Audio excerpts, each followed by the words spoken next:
Hi viewers, welcome back to KPMK videos. Today our topic వచ్చేసి count if formula.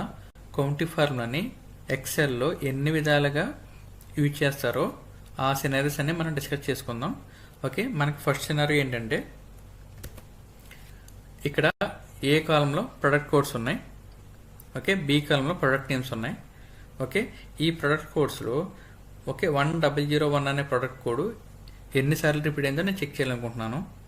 అలాంటప్పుడు మనం కౌంటిఫ్ formula use చేసి find out చేయొచ్చు. Equal to okay కౌంటిఫ్, మనం ఏ కాలంలో డేటా చెక్ చేయాలనుకుంటున్నాం ఆ కాలంలో ఉన్న డేటా మొత్తం సెలెక్ట్ చేయండి. సెలెక్ట్ చేసిన కామా, ఏ ఐడిని చెక్ చేయాలనుకుంటున్నాను, ఏ ప్రొడక్ట్ కోడ్ చెక్ చేయాలనుకుంటున్నాను అంటే 1001, దాన్ని డబుల్ కోట్స్లో పెట్టండి 1001. Okay, and close bracket, enter. చూడండి ఇక్కడ నాకు వాల్యూ వచ్చింది. ఓకే, 1001 అనే ఐడి ప్రొడక్ట్ కోడ్ 3 times ఉందని చూపిస్తుంది ఇక్కడ నాకు. ఓకే, చూడండి చెక్ చేద్దాం. మనం ఫిల్టర్ పెట్టి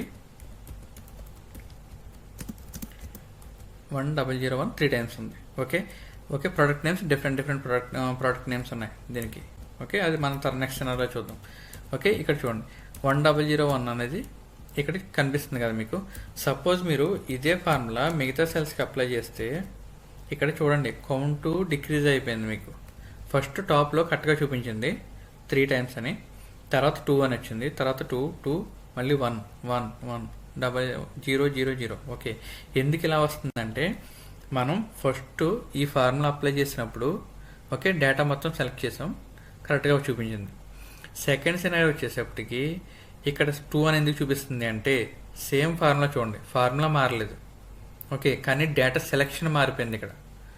ఓకే, కాబట్టి మనం ఈ ఈ ఈ ఫార్ములా స్ట్రక్చర్ ఉపయోగించినప్పుడు మీరు సేమ్ ఫార్ములా నెక్స్ట్ సెల్స్లో అప్లికేబుల్ చేయడానికి ఉండదు. ఇది మీరు కంపల్సరీ అబ్జర్వ్ చేసుకోవాలి మీరు ఈ ఫార్ములా యూజ్ చేస్తున్నప్పుడు. ఓకే, ఈ ఫార్ములా మీరు ఏ సెల్ అయినా వేయచ్చు. డేటా మొత్తం సెలెక్ట్ చేసి ఈ ఐడి ఇచ్చి ఏ సెల్ అయినా వేసినా మీకు 3 అని చూపిస్తుంది. కానీ అదే ఫార్ములాని మీరు మిగతా సెల్స్కి అప్లై చేస్తే మీకు కరెక్ట్ కౌంట్ చూపించదు. ఎందుకంటే చూడండి ఫస్ట్ సెల్లో నేను ఫార్ములా వేసినప్పుడు డేటా కరెక్ట్గా సెలెక్ట్ చేశాను, ఎంత అయితే డేటా ఉందో అంత డేటా సెలెక్ట్ చేశాను. కానీ సెకండ్ సెల్కి వచ్చేసేపటికి ఓకే చూడండి సెలెక్షన్ మారిపోయింది. అంటే నేను సెలెక్ట్ చేసింది ఇక్కడ ఎన్ని ఉన్నాయి, 10 ఉన్నాయి. అవునా, చూడండి నేను 10 rows సెలెక్ట్ చేశాను. ఓకే, ఏ కాలంలో. ఓకే, నెక్స్ట్ సెకండ్ సెల్లోకి వచ్చేసప్పటికి అది 10 rows తీసుకుంటుంది. కానీ సెలెక్షను ఏదైతే 3 row ఉందో 3 row దగ్గర నుంచి కిందకి 10 తీసుకుంటుంది. సేమ్ 4th rowలో చూస్తే సేమ్ 4th row కూడా అలా తీసుకుంటుంది. ఓకే, మీకు సపోజ్ డేటా కంటిన్యూషన్ ఉందనుకోండి. ఓకే, సపోజ్ మళ్ళీ నేను ఇక్కడ 1001 పెడితే చూడండి పైన కౌంట్ మారిపోద్ది. ఈ ఫస్ట్ సెల్లో యాక్చువల్గా 4 రావాలి, కానీ ఇక్కడ 4 రాలేదు. ఎందుకంటే నేను 10 సెలెక్ట్ చేశాను, 10 వరకునే ఎన్ని ఉన్నాయి చూపిస్తుంది అది. ఓకే, సెకండ్ సెల్లో నెక్స్ట్ 10 ఉన్నాయి, నెక్స్ట్ 10లో ఇంకొక 1001 యాడ్ అయింది కాబట్టి ఇక్కడ కౌంట్ యాడ్ చేసి చూపిస్తుంది. ఓకే, ఇక్కడ చూడండి ఈ 6th సెల్లో ఓకే 6th rowలో మీకు చూడండి సెలక్షన్ కిందకి వెళ్ళిపోయింది. ఈ 1004 దగ్గర నుంచి కిందకి ఎన్నైతే 1001లో ఉన్నాయో ఆ కౌంట్ మాత్రం చూపిస్తుంది. అంటే ఇక్కడ ఎన్ని ఉన్నట్టు 2నే ఉన్నాయి. 1004 కిందకి ఎన్ని ఉన్నాయి 1001లో? ఓకే 2నే ఉన్నాయి. 8th rowలో ఒకటి, 12th rowలో ఒకటి. కాబట్టి ఇక్కడ 2 కౌంట్ చూపిస్తుంది. కాబట్టి ఈ ఫార్ములాని మీరు అన్ని సెల్స్లోనూ అప్లికేబుల్ చేసుకోవడానికి ఉండదు.